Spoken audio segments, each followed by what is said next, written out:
نیک بندہ ہے لیکن ایک ماں اس کو بدوا دیتی ہے، اس کی تو بدوا اس کو لگ جاتی ہے. آپ نے مشہور واقعہ سنا، جریج بول کر ایک شخص تھے بنی اسرائیل میں، نیک انسان تھے، ولی اللہ تھے، اچھے تھے انسان تھے.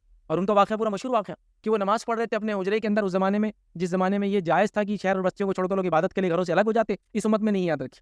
تو وہ شہر اور بستی سے الگ تھے، عبادت کر رہے تھے اللہ تعالیٰ کی، نماز پڑھ رہے تھے. والدہ ہی آواز دی، یا جریج یا جو کچھ مسئلہ تھا پوچھنے ہی، اور وہ سوچے کہ نماز پڑھتا ہوں، جا کے بات کر لوں گا امی سے، اور وہ چلے گئی.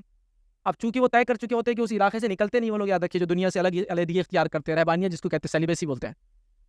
اب دوسری بار پھر نماز میں تھے، مطلب کوئی برا کام بھی نہیں کر رہے ہیں، کوئی ایسا بھی نہیں کہ کچھ اور کام میں مصروف ہے، بیوی بچوں کے ساتھ ہے تو وہاں پہ دھیان نہیں دے رہے، نماز ہی پڑھ رہے اللہ کی. ماں آئی، دوسری بار بھی، اور تیسری بار ہو تو اس نے بدوا دے دی اس ماں نے، اور وہ بدوا ان کو لگ گئی.